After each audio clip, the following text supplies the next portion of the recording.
नमस्कार मित्रांनो, माझ्या चॅनलमध्ये तुमचं सर्वांचं स्वागत आहे. श्री गणेशाय नमः. भगवती सरस्वतींना नमस्कार, श्री गुरूंना नमस्कार, अंबिकासह विराजमान असणाऱ्या सदाशिवांना नमस्कार.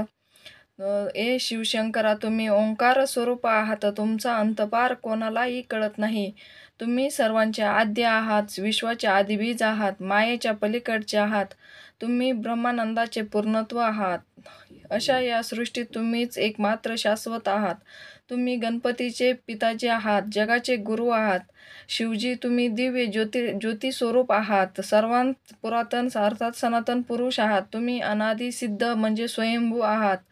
तुम्ही आनंदरूपी वनात नित्य विहार करता. तुम्ही त्रिगुणात्मक मायेचे चक्र अव्याहत चालवता. उत्पत्ती, स्थिती, लय ही तुमची शाश्वत लीला आहे. तुम्ही अव्यय आहात, अविनाशी आहात. तुम्ही अनंत रूपे धारण करता. तुम्ही जगाचे अधिपती आहेत, खरे पालनकर्ते आहेत. शिवजी, तुम्ही तृतीय नेत्राने युक्त आहात. म्हणून तुम्हाला विरूपाक्ष म्हणतात. तुम्हाला 5 मुखे आहेत. तुम्हीच जीवांच्या सर्व कर्माचे एकमात्र अध्यक्ष आहात. शुद्ध चैतन्य हीच तुमची वास्तविकता आहे. तुम्हीच समस्त विश्वात अंतर्बाह्य भरून आहात. तुम्ही जीवांना गहन कर्मबंधनातून सोडवता. मनाला मोहित करणाऱ्या मदनांचे दहन करणारे शिवप्रभो, तुमचा जय जयकार असो. शिवजी, तुम्ही भक्तवत्सल व भक्ताभिमानी आहात. हिमालयांचे जावई म्हणून सर्वश्रुत आहेत. तुमच्या भाळी तृतीय नेत्र आहेत. जगाच्या कल्याणासाठी हलाहल प्राशन केल्यामुळे तुमचा कंठ नीलवर्ण झाला आहे, म्हणून तुम्हाला नीलकंठ म्हणतात.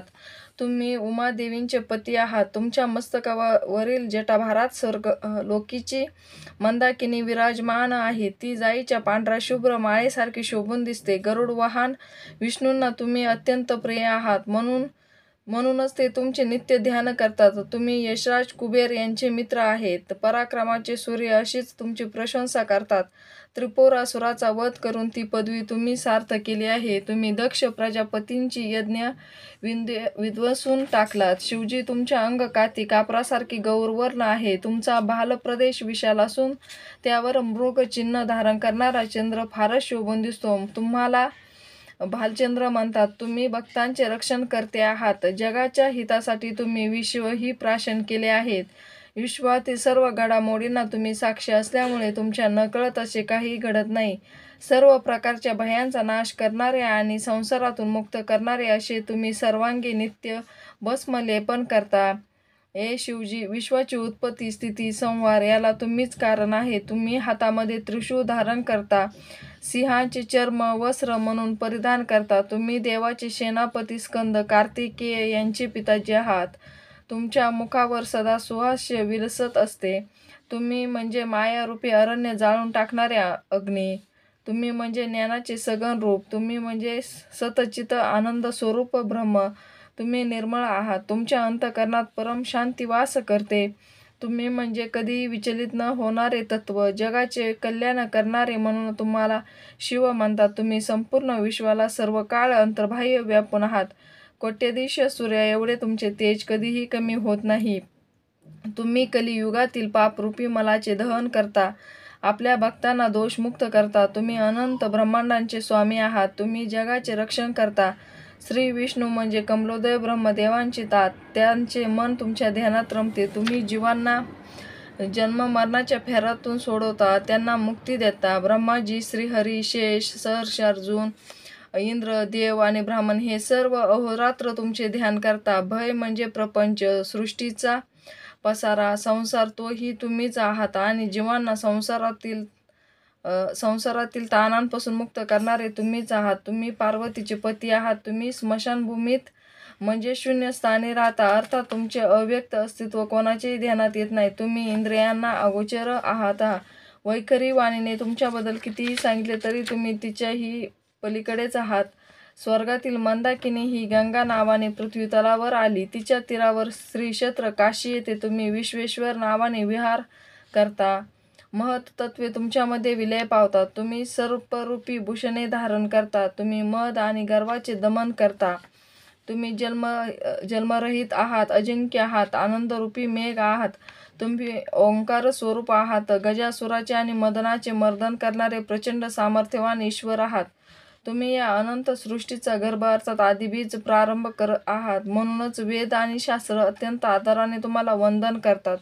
दिशा हीच तुमची वस्त्र आहेत. तुम्ही अवयरहित आहात, काळाच्या पलीकडचे आहात. तुम्ही उज्जैनी येथे महाकाल नावाने प्रसिद्ध आहात. तुमच्या स्मरणाने मृत्यूचे भय नाहीसे होते. तुम्ही दुर्भाग्यरूपी जंगलाचे भस्म करणारे महान अग्नी आहात.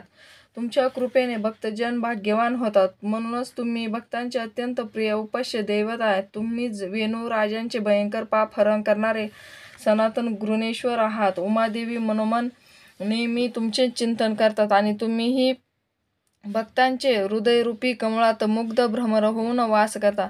हे पहाडी चंद्रकोर धारण करणाऱ्या शंभो, तुम्ही सौराष्ट्र देशात सोमनाथ नावाने अधिष्ठित आहात. तुमचे नेत्र कमळा समान आहे. तुम्ही करुणेचे अथांग सागर आहात. तुम्ही रुद्राक्षांची भूषणे धारण करता. तुम्ही महाकाय आहात. तुमचे रूप भयंकर असले तरी तुम्ही अपार तपश्चर्या करणारे सर्वश्रेष्ठ तपस्वी आहात. तुम्ही भीमाशंकर या नावाने प्रसिद्ध आहात. नागांना अंकित करणारे, नागभूषणे व नागेंद्राची कुंडले धारण करणारे, नागचर्म परिधान करणारे, नागाचे संरक्षण करणारे असे तुम्ही गणपतीचे जनक नागनाथ हे नाव धारण करून ज्योतिर्लिंग स्वरूपात राहता. शंभू महादेवा, देवराज इंद्र हे वृतासुराचे शत्रू, त्यांचा पराभव करणारे मेघनाधिपत रावण यांनी तुम्ही वरदान दिले. बाणासुरही तुमची प्रेमाने भक्ती करतात. तुम्ही पंचबाण मिरवणाऱ्या मदनांचा अंत केला. तुम्ही बहुरूपी रोगावर उपचार करणारे निष्णात वैद्य आहात. सुराचा वध करणारे अत्यंत अद्भुत असे तुम्ही वैद्यनाथ नावाने प्रख्यात आहेत. त्रिलोचन, तुम्ही त्रिगुणांच्या पलीकडचे आहात. आदि वैदिक, आदि भौतिक, आध्यात्मिक असे त्रिविध ताप शांत करणारे आहात. तुम्ही स्वगत, सजातीय व विजातीय अशा त्रिविध भेदांनी रहित आहात. त्रिवेदी दोषरूपी अग्नी शांत करणारे आहात. म्हणूनच तुम्हाला त्र्यंबक म्हणतात. तुम्ही अत्यंत करुणा येणारे आहात. तुम्ही म्हणजे कामरूपी हत्तीचे विदारण करणारे सिंह. तुम्ही म्हणजे कृपेचे अथांग सागर. तुम्ही म्हणजे जगाच्या आनंदाचे मूलस्थान. तुम्ही हिमवंताच्या कन्यकांचे पती आहात. तुम्ही हिमालयात वास करता. हिमकेदार नावाने अत्यंत प्रख्यात असे तुम्ही नित्य अभिनव रूपात दिसता. शिव महाप्रभू, तुम्ही 5 मुकुट धारण करता. मायेची मलिनता दूर करता. आदि मध्य अंतरहित असे तुम्ही श्रीशैल पर्वतावर मल्लिकार्जुन नावाने वास करता. तुमचे श्रेष्ठत्व जाणून वेद अहोरात्र तुमचे गुणगान करतात. तुम्ही इंद्र, शत्रू, मेघनाथ यांचे पिता रावण यांना मारणाऱ्या श्रीरामांना अत्यंत प्रिय आहे. ते दशरथ नंदन तुमच्यासमोर हात जोडून उभे आहेत. तिथे तुम्ही रामेश्वर नावाने जगद्गुरू म्हणून नित्य अधिष्ठित आहेत.